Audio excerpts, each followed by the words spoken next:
Today's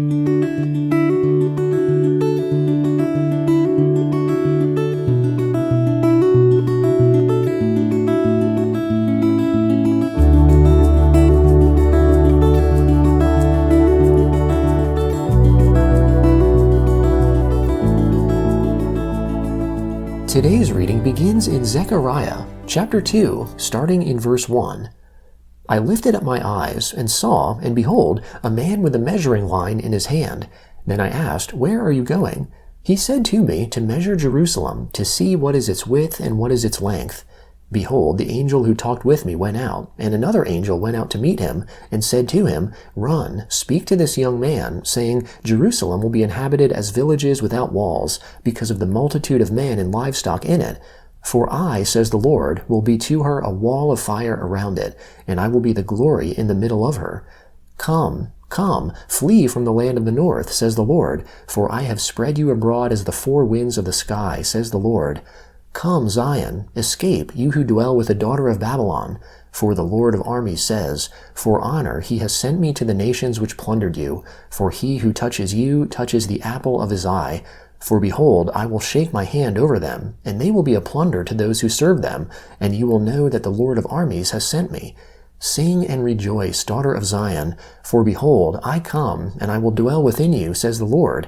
Many nations shall join themselves to the Lord in that day, and shall be my people, and I will dwell amongst you, and you shall know that the Lord of armies has sent me to you.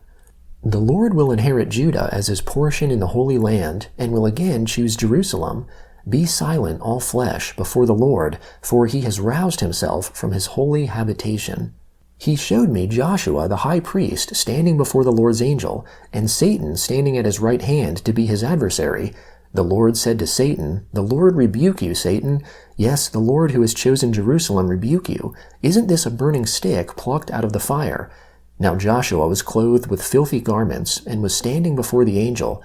He answered and spoke to those who stood before him, saying, Take the filthy garments off him. To him he said, Behold, I have caused your iniquity to pass from you, and I will clothe you with rich clothing. I said, Let them set a clean turban on his head. So they set a clean turban on his head, and clothed him, and the Lord's angel was standing by. The Lord's angel solemnly assured Joshua, saying, The Lord of armies says, If you will walk in my ways, and if you will follow my instructions, then you also shall judge my house, and shall also keep my courts, and I will give you a place of access amongst these who stand by. Hear now, Joshua the high priest, you and your fellows who sit before you, for they are men who are a sign. For behold, I will bring out my servant, the branch. For behold, the stone that I have set before Joshua, on one stone are 7 eyes. Behold, I will engrave its inscription, says the Lord of armies, and I will remove the iniquity of that land in one day. In that day, says the Lord of armies, you will invite every man his neighbor under the vine and under the fig tree. Revelation chapter 13, starting in verse 1. Then I stood on the sand of the sea. I saw a beast coming up out of the sea, having 10 horns and 7 heads. On his horns were 10 crowns, and on his heads blasphemous names. The beast which I saw was like a leopard, and his feet were like those of a bear, and his mouth like the mouth of a lion. The dragon gave him his power, his throne, and great authority. One of his heads looked like it had been wounded fatally. His fatal wound was healed, and the whole earth marveled at the beast. They worshipped the dragon because he gave his authority to the beast, and they worshipped the beast, saying, Who is like the beast? Who is able to make war with him? A mouth speaking great things and blasphemy was given to him. Authority to make war for 42 months was given to him. He opened his mouth for blasphemy against God, to blaspheme his name, his dwelling, and those who dwell in heaven. It was given to him to make war with the saints and to overcome them. Authority over every tribe, people, language, and nation was given to him. All who dwell on the earth will worship him, everyone whose name has not been written from the foundation of the world in the book of life of the Lamb who has been killed. If anyone has an ear, let him hear. If anyone is to go into captivity, he will go into captivity. If anyone is to be killed with the sword, he must be killed. Here is the endurance and the faith of the saints. I saw another beast coming up out of the earth. He had 2 horns like a lamb, and it spoke like a dragon. He exercises all the authority of the first beast in his presence. He makes the earth and those who dwell in it to worship the first beast, whose fatal wound was healed. He performs great signs, even making fire come down out of the sky to the earth in the sight of people. He deceives my own people who dwell on the earth because of the sign he was granted to do in front of the beast, saying to those who dwell on the earth that they should make an image to the beast who had the sword wound and lived. It was given to him to give breath to the image of the beast, that the image of the beast should both speak and cause as many as wouldn't worship the image of the beast to be killed. He causes all, the small and the great, the rich and the poor, and the free and the slave, to be given marks on their right hands or on their foreheads, and that no one would be able to buy or to sell unless he has that mark, which is the name of the beast or the number of his name. Here is wisdom. He who has understanding, let him calculate the number of the beast, for it is the number of a man. His number is 666.